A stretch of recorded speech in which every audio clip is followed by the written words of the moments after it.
et logistique, Monsieur le directeur régional du Bolloré Transport Logistique, Monsieur le vice-président du Haut Conseil du dialogue social, Monsieur le secrétaire exécutif de l'institution, Mesdames, Messieurs les représentants des travailleurs de Bolloré Transport Logistique, Madame la représentante, secrétaire générale, centrale syndicale de l'ETS, Mesdames, Messieurs les membres du Haut Conseil du dialogue social, Mesdames, Messieurs les membres du comité de dialogue social de Bolloré Transport et Logistique, puisque c'est pour ça que j'ai demandé qu'on les appelle, Mesdames, Messieurs les représentants du comité de dialogue social déjà établi par le Haut Conseil du dialogue social, il m'a été signalé le président de la MIG, du secteur de la microfinance,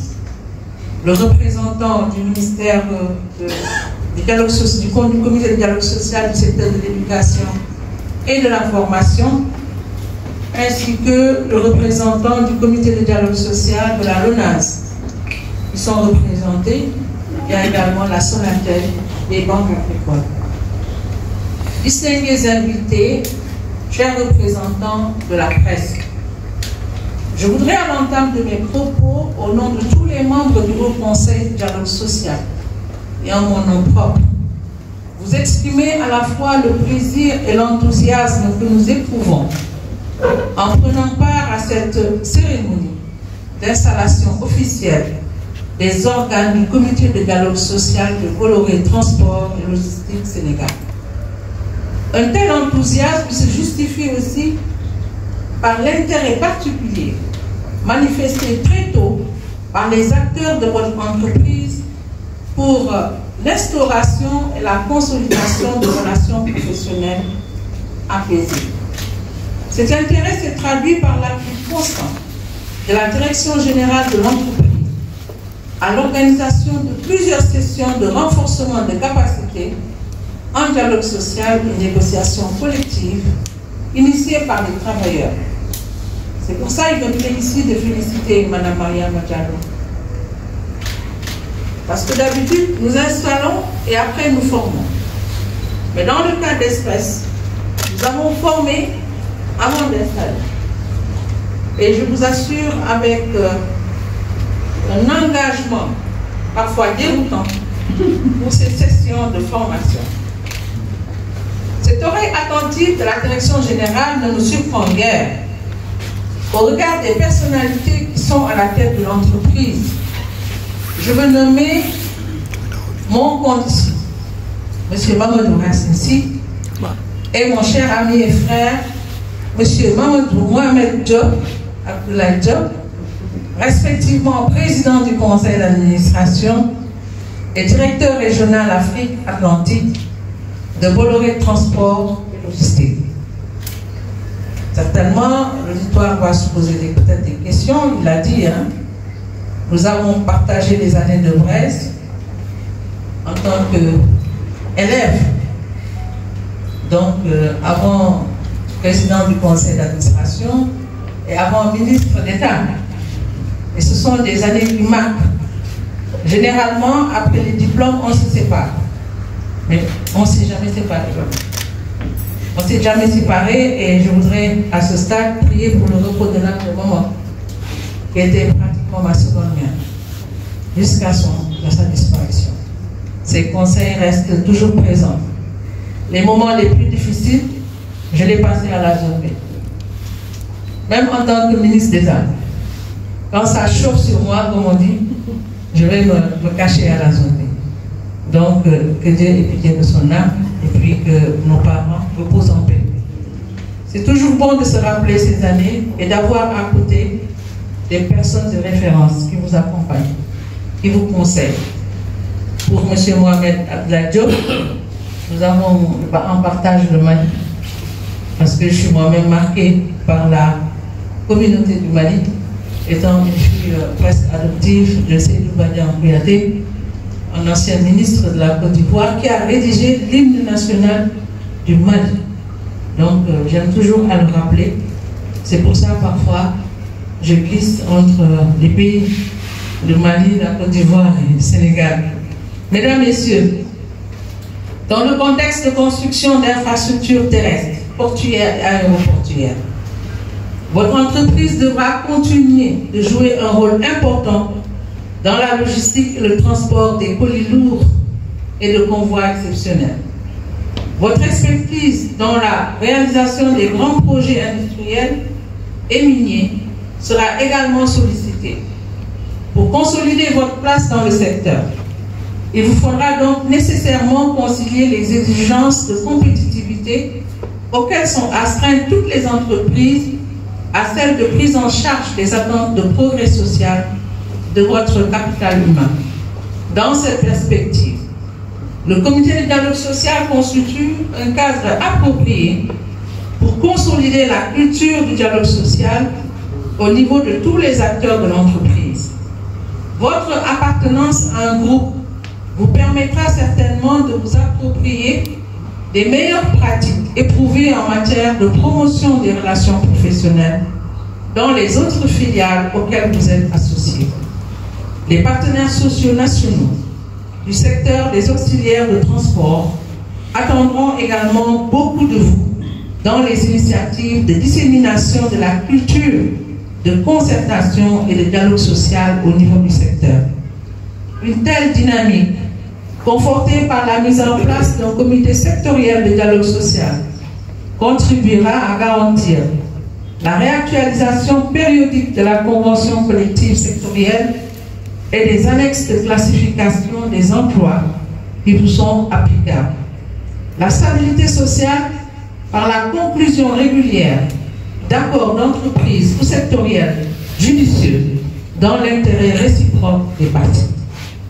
En cet instant, vous me permettrez de magnifier l'engagement des partenaires sociaux de certains secteurs qui se sont déjà engagés dans cette direction à travers la mise en place du comité de dialogue social, du secteur de l'éducation ici représenté et de la formation, ainsi que le comité de dialogue social du secteur de la microfinance, représenté ici par son président. Certaines entreprises ont aussi choisi la même voie que celle que vous avez décidé d'emprunter. La Société nationale des télécommunications, la Banque agricole et la Loterie nationale, la LONASE sénégalaise. Mesdames, Messieurs, chers invités, la mise en place d'un comité de dialogue social ne devrait pas être une fin en soi. Cette institutionnalisation du dialogue social dans les secteurs et les entreprises devrait déboucher vers un changement de paradigme dans les relations professionnelles pour inscrire résolument notre économie sur les rails de l'émergence. À cet effet, par ma voix, le Haut Conseil du dialogue social réitère ici son engagement à s'investir pleinement à vos côtés pour vous permettre d'atteindre ces objectifs. Car c'est bien ensemble, toutes et tous, animés par une ambition et une détermination partagée, de promouvoir la stabilité sociale que nous pourrons permettre à notre pays de réaliser tous les objectifs que nous nous sommes assignés à travers le plan Sénégal émergent. Je félicite donc tous les acteurs de l'entreprise qui ont été choisis par leurs pairs pour insuffler une dynamique permanente d'échange, de concertation et de dialogue au sein de Bolloré Transport et Logistique Sénégal.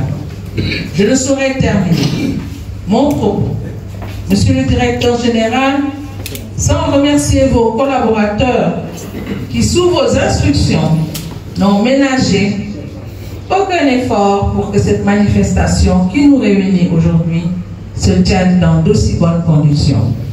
Je voudrais ici signaler également parmi nos partenaires, nous tenons véritablement à leur présence, et Monsieur le Directeur Général, je pense que je vous en ai dit un mot. Lorsque nous faisons ce genre d'activité, nous avons le représentant de l'ASECNA, du comité de dialogue social de l'ASECNA, qui a été saisi. Et c'est pour permettre à ceux qui viennent d'être installés qu'il y a d'autres structures qui n'ont peut-être pas la même forme juridique que vous, pas un groupe, mais qui se sont dotés d'un comité de dialogue social. Et parmi les entreprises que j'ai citées, vous verrez une entreprise comme la Banque Agricole, qui a beaucoup d'agences à travers le territoire national. Il y a également la Sonatel, également qui s'est dotée d'un comité de dialogue social fonctionnel et dont les membres sont très engagés.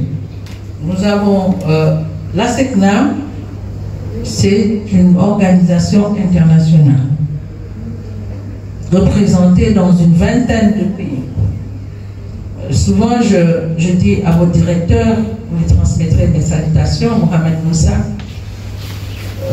Vous avez sollicité lors des négociations avec les partenaires sociaux à Sali, nous les avons accompagnés pour le pacte social. Donc c'est pour vous dire que le dialogue social, Monsieur le Président, ce que vous disiez tantôt, est bien ancré au Sénégal et nous nous efforçons à travers aussi une organisation que j'ai l'honneur de présider, l'International francophone du dialogue social, composée d'une vingtaine de pays membres francophones, à partager les expériences entre pays pour que le dialogue social soit un outil de stabilité dans l'entreprise, mais également dans nos pays respectifs. Parce qu'aujourd'hui, nous avons avec le PIT ce qu'ils appellent le dialogue social avec et pour les jeunes.